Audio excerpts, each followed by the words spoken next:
เลขเด็ดอยู่แล้วนำแผ่นไม้ศิลาอยู่คนกับพ่อเสียนเลยเนาะลูกไปไว้อยู่ลูกพายังเดียวพ่อเสียนที่ห้องโอ้ยเป็นคนตัวเด็ดเนี่ยเสียนเก่ามือ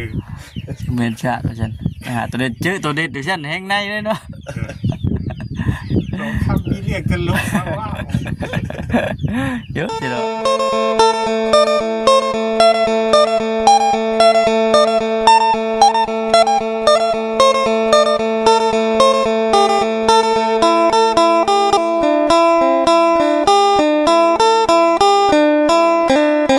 พี่น้องเลยเปิดภาพมาอยู่ที่เพื่อนในอาจเพิ่นเด้อพี่น้องเด้องานซอยเนี่ยมียังลุยไว้อยู่นี่หาเลขตัวเล็กจ้ะสบายดีเด้อพี่น้องสบายดีทักทายสบายดีเด้อพี่น้องเด้อข่อยมาถามเราตั้งแต่มื้อแรกเลยมื้อที่เราขึ้นไปนอนอยู่มื้อแรกเลยก็มาตื่นเช้ามาข่อยมาแต่ดึกนะมื้อนั้นนะมาก่อนหมู่ฟอลงเพชรมีแต่ถึงเลขถึงเบอร์เขากับหาลูกหามันสิบ่พ่อบ่จักตัวจังได๋ติเยอะเชียวคักอยู่ใหม่ง่ายมาถามเราเมื่อนั้นว่าเฮ้ยเห็นตัวเด็ดอยู่อ้ายว่าซั่นเห็นมาแล้วว่ะแล้วก็ว่าบ่เห็นแล้วเหรอนอนเจ็บมันยังเหรอเฮาบ่ฟันบ่ยังเหรอเจ็บมันยังฟันก็บ่ฟันจังดีเหรอนอนเฮือนใหม่ก็ได้นี่อันนี้น้ำเป๊ปซี่นี่แล้วซื้อมากินกินบ่ซื้อมากินน้ำกันนี่แล้วนี่ใจดีนะจ๊ะเอาฮิเด้เนาะมาเยี่ยมมาอ่านแล้วก็ซื้อนักกินนักฝังในตอนมาพอดีพ่อทีมงานยังอีกกินน้ำกันเลยแต่ว่ามันบ่ยินเลยได้อยากน้ำพอดีก็ใครกินด้วยไหมเอาไหมอ่านสบายดีบอกคำมีน้ำแข็งอยู่ป่ะมีอยู่ป่ะมีอยู่เอ้าแยกล่างเนี่ยได้เนี่ยนะฮะมันเป็นแยกล่างตัวไหนเนี่ยจังหวะนี้แล้วชื่อมาเดียวได้ชองว่ะชื่อเดียวได้ชองหัวคิดว่าตัวไหนชื่อมาหนึ่งมันได้ชองอันวันนี้เอาลูกคนที่บ่เอาเนาะแรงเงินมันมึงฮูบอยู่พี่วัดนี่เนาะตกในรถแรงเนาะต่างบ้านพี่ว่าเนาะต่างบ้านอยู่พี่เป็นยังไงนี่ไอ้อาเราจังสิบเงาเนี่ยคันข่าวว่ามีคนมาอยู่ในปฏิขาย300,000นี่แซ่การขาย300,000หน้าถุงนั้นเงี้ยวบาทว่าเป็น320 300,000 บาทโอ้ย320ไปขายแล้วยันวะเนาะ300,000กีบเขาจะซื้อมาอยู่กับ300,000กีบฮะเอาบ่โอ้เธอว่าเอาบ่ใช่คือนั้นเห็นบ่แล้วว่าเห็นนั่นบ่คำกระเป๋าตุ้งอยู่แล้วอ่ะตุ้งเตะกระเป๋าใช่ไหมเงินสีขาวหักบ่มีว่าซั่นถ้ากันมาปลูกเฮือนอยู่ที่ซื้อรวมกันก็ซื้อแล้วก็เฮือนอยู่พี่เป็นบ้านนึงพอดีได้แล้วเป็นหมู่บ้านนึงเลยเนาะเจ้าเดียวกันบ่เจ้าเดียวและนาทงเป็นทงกวงเถอะเนาะ3เซนเดินทางต่อแดนภูคาลงไปเลย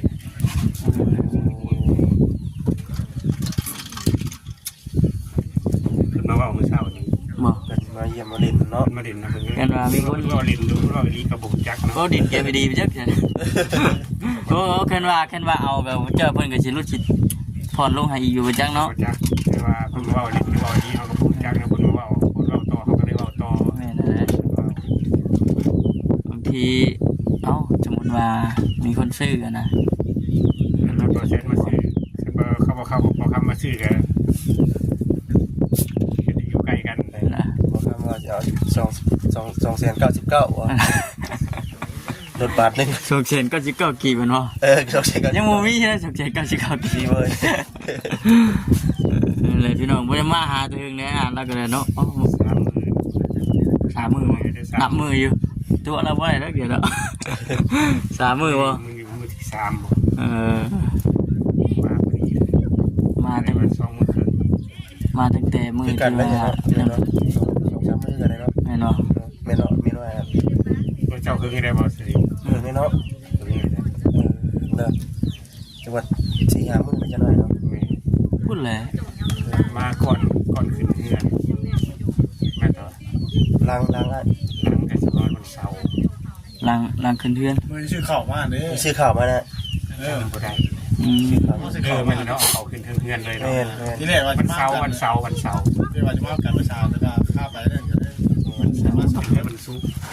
วันเสาร์วันศุกร์ เต็มหมดเลยน้องเลยมาเอากลาง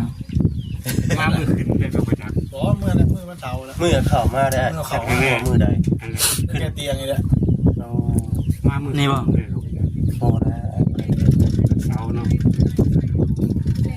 ตอนนี้แหละเพราะว่าทุกคนเสาร์ อันนี้ก็จำได้กันประมาณ3-4 มื้อได้เนาะประมาณ โด นี้ ย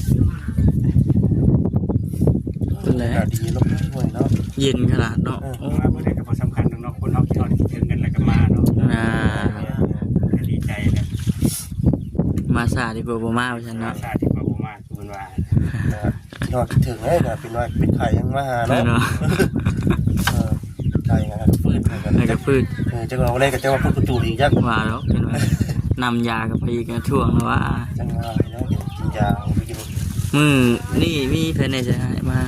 หลายอยู่เลย ช่วงจะเช้ามาได้ เช้ามีมาวัดไส้มาคนเดียว ประวัติไซก่อนก็ว่าสิเข้ามาอยู่ก่อนว่าสิเข้ามาแต่ว่าเมื่อเฮือนก่อนเลยขี่จักรมาตามหลังมาจันไปหน่อยเนาะ ไปต่อไปเฮ็ดเอามัน เอาจนนี้ก็แม่นกลับแล้ว กลับแล้วก็ ไปทางใดมื้ออื่นเช้าบ่ได้สิมาหาญาติเพิ่นอีก เป็นจังไดวันนี้นอนเฮือนใหม่ฝนตกฝนดินบ่ได้ขึ้นง้อบ่ซื่อ หายห่วงเลยครับ ๆ หายห่วงหายคะนึงเด้อนี่ติ ใครเราจะเอาแรงเงินทำลืมจังเนาะผลเนาะ ยึดตุกกระทบรถแบบนี้นะ บ่ได้ง้อบ่ ให้เพิ่นมาตามฤดูกาลเพิ่นโลดบ่หาบุ้ง ตะ งเงิน กี้ขี้ง้อน้ำผลน้ำฟ้าน้ำผลเนาะ ฝนตกไปยันฟ้าลูกยอมไม่ใส่หัวเด้อให้ตกซื่อเด้อ แต่กระต๊อบน่ะสิพังเนาะ กระต๊อบนั่นเฮาไว้เฮ็ดกันบ่อยู่บ่กินนะว่า ไว้ดังไฟ ไว้ดังไฟเฮ็ดบ่อยู่บ่กินเนาะ คนกินข้าวไปก่อน จะในเรื่องเพื่อนเด็กเพิ่นว่าจังได๋ เรื่องเงินดินหมอ แม่น เรื่องเงินดินนี่ก็ผู้ค้าก็เว้าได้สำหูเนาะ ๆ ก็ยังบ่มีหยังเข้าหน้าคืบหน้าอยู่ก็ยังอยู่ทำนี้อยู่ นี่เนาะแต่ว่าคือปัจจุบันนี้ก็ ก็ ไม่ งบอยู่ว่าคำที่เข้ามามื้อใด เนาะเราฟังข่าวดีเด้อเนาะ บ่คำก็ภาวนาพี่น้องเนาะ เด้อ โดยมีแต่ว่าภาวนา โดย กันว่าทางหลักเนี่ยเพิ่น โดย เห็นอยากช่วยแค่ทำบ่คำแต่แล้วก็ทีมงานนี่แหละเนาะ โดย เพราะมันสิเป็นสะพานบุญนั่นแหละพี่น้องเนาะให้กับทางผู้หลักผู้ใหญ่เพิ่นตลอดแต่ว่าเรื่องดินนี่บ่ได้อันนั้นบ่เพิ่นจ้างยังจ้างอยู่บ่ได้ ภูเขานี่บ่ แม่น ว่าจ้างบ่ก็จ้าง มื้อนี้บ่ได้มา จ้างหานี่แหละเพิ่นมาก็เพิ่นก็เฮ็ดเพิ่นบ่มา เออ เอง ต่างหาเนาะ โดย ว่าง่ายๆคือ หาน้ำเนาะจ้างน้ำ หาน้ำจ้างน้ำ มื้อใดเพิ่นมาก็จ้างแน่สิได้เนาะมื้อใดเพิ่นบ่มาก็ น้ำที่ได้ที่ไม้ที่มือเพิ่น ไปซื้อยาสูงยาสูบ แม่นนั่นแหละ ให้ลายเฮากับบ่มี แม่น โดย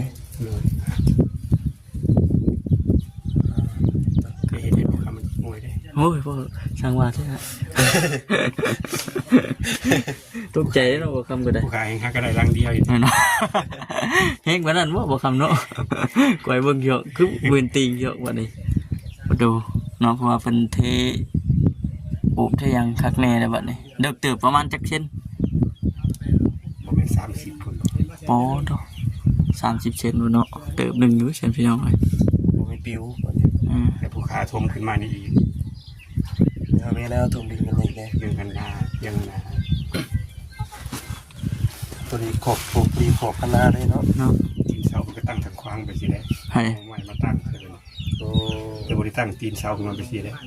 ตั้ง อ๋อตั้งแบบทางขวางเลย เลย บ่ได้ตั้งชื่อขึ้นเนาะ ครับแต่แล้วมันแน่น วันนั้นเองคักกว่าหยังวันนี้ติ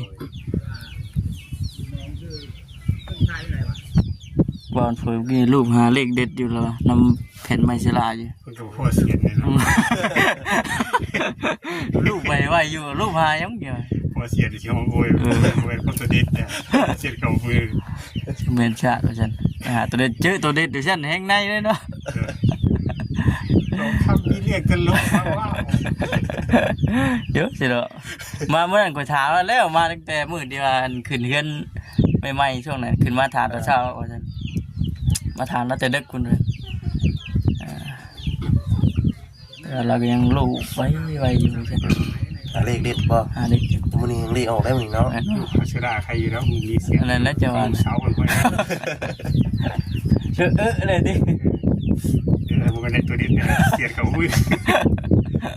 เจอแล้วที่ว่า ไปกลุ่มจุ้ยอ่อยมันง่ายเนาะ มันเจอแล้วให้เงินบ่ เจอของแท้แล้วฉันดิ เจอเสียนเลยแล้ว กินข้าวหรือเปล่าไอ้มึงเนี่ย แต่เสา เขาเที่ยงท่านได้กินบ่ถือว่าดีขึ้นกว่าแต่ก่อนหลายมีทีมงานเขามาปากมาเว้านำมาดิมานั่งดิโอลมนำทีแล้ว เนาะ เก่าโอ้ยมัดมือก็ ทีมงานกับโบวีมันนี่ทั้งโบวีมันนี่กับโบวีทีมงานเนาะก็ต่างคนต่างพาใส่หลายทุกช่องพามีความร่วมมือมาสอนเสือผู้ค้าขึ้นมาจากภูมิเอวที่อยู่ของพาใส่ม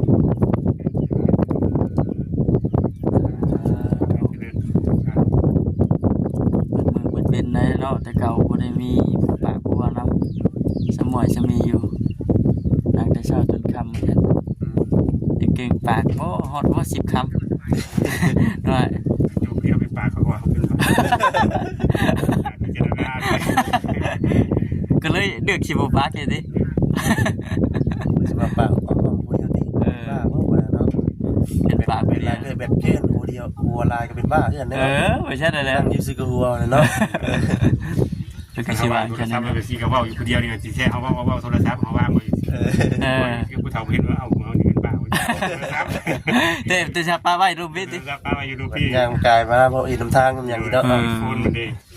อ้อมผู้เดียว เนาะ เนาะ ผู้เดียวหันหลังสุดทางสดีโอ้ให้เขาทาง เราเป็นบริจาคเนี่ยไม่ใช่ที่ เลย วันนี้ก็บรรยากาศที่ว่าดีอยู่เนาะลมเย็น จังหวะคนที่พบนี่บ่ได้ จังเลยหดขวบเก่าเลยกวาดนี่ทั้งนี้เด้เป็นในตกบ่ พอผมก็แปลก คือกันเนาะ คือกันช่วงมันตกแห้งๆนะช่วง6 โมงเนี่ย6 โมงครึ่ง6 โมงครึ่งนี่แหละตกบ่ทั้งวันเนาะ ตกอยู่แต่ว่าบ่เฮงบ่ได้ตกแล้วก็หมด30นาทีจังผมว่าไปเลย เติบยังอยู่เมื่อวานนี่ก็แต่ว่าบุพอที่ได้จัดการอื่นไงนะมัน ตกพอดีกินได้ มันไม่แห้ง ถือว่าขันกับเฮงนะ สบายคักปัญญังปัญญา ได้ว่าได้ครับได้เทศได้ห้องน้ำเนาะขัดเลย เนาะแม่นนะในเรื่องของน้ำเลยพออยู่ก็ไม่อ่านเราอยู่ยุกปลามาตั้งอยู่นี่นะใกล้ๆนะ โอ้ยยกทูสวมมาตั้งเนี่ยมันง่ายเนี่ยยกปลาเนี่ยมัน เห็นไหมยกมาตั้งนี่มันจังไม่ย่างไปไกลเลยนะ เจ้าของบ้านเจ้าของหน้าเป็นขี้ให้ครับ ไปรอ เป็นนั่นแหละ ยุกตัวสวมแน่มันเบาเลยดิ เลย ยอดยุบปลาที่ว่าย กปลาเนี่ยเพิ่นว่าให้เพิ่นให้เอาอย่าไปคิด ยุกว่าพี่เป็น6อยู่นี่อีกดิ พวกให้พวกน้า แม่นะดิเนาะเนาะ โอ้ยเดือดร้อนดี เดือดร้อนดิ แต่ว่าถ้ามีห้องน้ำนี่สะดวกสบายเว็บเนาะ สบายหนึ่งมานี่ก็ยามฝนที่เข้ามาเลยดิ ตกบริเวณได้แน่ เพื่อย่างเพื่อไปเพื่อมาเนาะ เลย คือคำคืนที่เนาะ โอ้ ทางวินก็สิไปเขาก็ยำหน้านี่แกก็คือเก่า ปลามันก็บริถึกบริณา คนดำไม้ดำหน้าน่ะเนาะ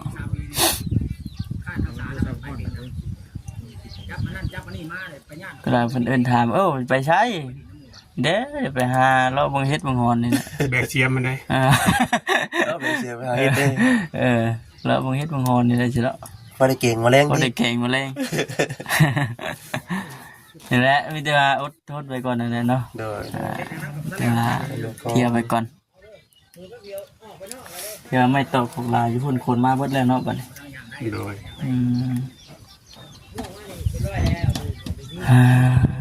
ทั้งนั้นได้ทั้งปลาแล้วไปไหนครับ เข้าไปในบ้าน โอ้มีเวียก เพิ่นเข้าไปทุลา อ๋อ ละส่วนตัว แม่เลยอยู่คนเดียววันนี้เนาะ และมาสิข้ามบ่ได้น้อยเนาะ หาของเป็นยังไง หาหมูนอนอยู่นี่ก็ สบายคักอย่างนึงบ่ครับพี่น้องบรรยากาศมันเนาะอยู่นอก สงัดเนาะ คล้ายๆคือเอานอนนาติดบ้านนี่นะ มันก็โล่งๆเนาะ ครับบ่วุ่นวายปานใดฮอดยามหายามนาแล้วโอ้คักได้ปานใดอากาศมันก็สิบ่คือช่วงเดือน4นะฮะ ใช่ก็เสียงกบเสียงเขียวเฮาเนาะนอนม่วนมาสบาย แต่กลางค่ำคืนนี่อันแจ้งอยู่ว่ามีดอกไม้แล้วบ่ มีอันเดียวกันใต้ สลาเซลล์กันบ่ พี่บุญ เวลาแต่ว่ากินข้าวกินน้ำนี่ไปกินที่พุ่นกินแต่มานอนวันนี้เด้ ไปให้มาดิ เออ เงินนี่อยู่มืดอยู่ใต้โทรศัพท์ เฮ็ดตะเกียงได้เนาะข้าวตะกี้ย้อนยุกเด้ฮะ เดี๋ยวดู ตะเกียง เปิดเป็นรถ เกียงแล้วโอ้คนเรียบร้อยแล้วก็ยังแล้วอันกระป๋องนมเนาะ ย้อนยุก ยอดไปไกลเลยเนาะบอกครับ ไกลบ่ ไกลเลย เดี๋ยวมานี่โมมีตะเกียงกันรุ่นเซลล์เซลล์เดี๋ยวนี้ยังใช้ตะเกียงอยู่เนาะ ยังใช้ตะเกียงอยู่เด้แค่ว่าไกลชุดก็คือกระบองนะบัดนี้ ทำให้ยอดไปไกลคน กระบองนั่นเนาะหักที่ผีต้อง ระวังหัวโคกนี่ก็บ่ได้บ่ครับ พอสิทันสมัยกันนิดนึงเนาะ มันจึงว่าพอคือแนวอย่าง ยอ ที่ ดไป3ยุคเลย เยอะจะลงได้จ้ะ เขามาอยู่นู้นดูหัวโคกมันว่าเชียงโซลาเซลล์นี่ยอดตะเกียง3ยุคเลย รุ่นแดน ซื้ ซื้ อ อ ที่ว่า ซีน้ำมันเนาะมาใส่ รุ่นนั้นตะเกียงหม้อไฟกากปุ๊บหม้อแบบตะกุบมันเติมน้ำพุมันกันเสียกับแพ้ดิก็จะทันกันอยู่เนาะ ทัน อะไรก็รุ่นนึงนะเขาก็เศร้าใส่ตะเกียงแล้ว เช้าแล้ว ยุคนึงแล้วนะ รุ่น มากับโซลาเซลล์อีกประเด็นนี้ กับมันรุ่นกระบองก็ทันอยู่ตอนนั้น กับ ทันเดี๋ยวกระทัน ตามยุคตามสมัยมันดีเนาะเนาะเวลามันกับหมุนเปลี่ยนไปเนาะไว้เดี๋ยวพี่น้องบัดเฮามาคิดเบิ่งแป๊บเดียวนึงเนาะผ่านมาถือว่าซั่นคือทางอ้ายแล้วนี่บ่แล้วรุ่นข้าวอันเอาบ่รุ่นข้าวเอาไถควายย่างตามก้นมันจะ รุ่นนั้นคือแล้ว เนาะไถนารุ่นเอาควายไถย่างตามมันจะ แม่ คือเอานี่รุ่นรถไทยเนาะ รุ่นไถเล่นตาม รถไทยเล่นตามเขา หน้ามูเรียกมาไทย อ๋อ มาไทยนาซอยหมู บ่เอาควายเฮานี่เนาะ ควายไทย ตัวใดมันเชื่องนี่ใครแน่เนาะตัวใดมันบ่เชื่องเลยนะ หน้าครับเสียตี อย่าว่าแห้งหน้าแห้งปุ๊บเล่นไล่เอาคุบเอา เองกระเต็กให้ดูว่า แห้งติ๊กได้เป็นมันเป็นดินทรายว่าทางนี้ ทรายคือแกงต้มนะ มันไม่ว่าโมเมนต์ชัดแข็งมาเลยเนาะ มันเป็นทรายล้วน อัน นี่แบบนี้ เกมทรายดำใช่ป่ะ ทรายด มันโมเมนต์ว่าดินชัดแข็งมาเลยเนาะ ำโดย พอดีดำม้วนนะมันก็ได้โอ้ได้บรรยายพยามนาคนเซลได้เลยเนาะเจ้าเดียวกันเบิดทางอดปาก อันนี้ผู้ขากับผู้หูนะ เสียอาจจะเป็นคนละเจ้าอย่างไรเนาะหรือว่าอาจจะเป็นเจ้าเดียวโปรจักนี่ ตั้งแต่หัวผู้ขานี่หมดนะลงไปหัวผู้วิล่ามไปของเทียงนี้เทียงผู้ขาซื้อเทียงผู้ขาขอแบ่งซื้อคนนี้ บ่ แต่ลงไปแต่ของไผ่เนาะแล้วก็ไปทางนั้นก็เพิ่นเก็บขาย300,000เนาะทางนี้แดนเพิ่นก็ต่อนี้ เป็นอยากมีแบ่งขายน้ เพิ่นบ่ได้ว่าจะมีแบงเพิ่นจะขายเป็นถุงเลยนะ 3 แสนดิ 300,000เนาะ แต่เพิ่นว่าเห็นว่าดีว่า เล่นแกไม่ดีพี่จะได้ บางทีสมมุติว่ามีผู้อยากได้เด้เพิ่นก็ว่าเพื่อไว้เนาะโฆษณาไปก่อน ที่มีผู้อยากได้เด้ที่เราขายดีกับแมน เลี้ยงซื้อเนาะซื้อสร้างหมู่บ้านเลยที่หมู่บ้านหนึ่งนะ เฮ็ดอันเจ้าแค่นอดพุ่นเจ้าเฮ็ดจัดสรรได้อยู่จ้ะดิน300,000มันคุยสิกวงเติบอยู่เนาะ เอากันนี่ดิคันแท้หัวขาย เฮ็ดดินจัดสรรก็ได้อยู่กันนี้ สุดทางคน เบิกคืนนั่นเป็นหมู่บ้านหนึงคือทั้งหลายละว่ามานะ แม่นแล้วเนาะ ห่วยอาจได้อาจแล้วมันเป็นพ่อบ้าน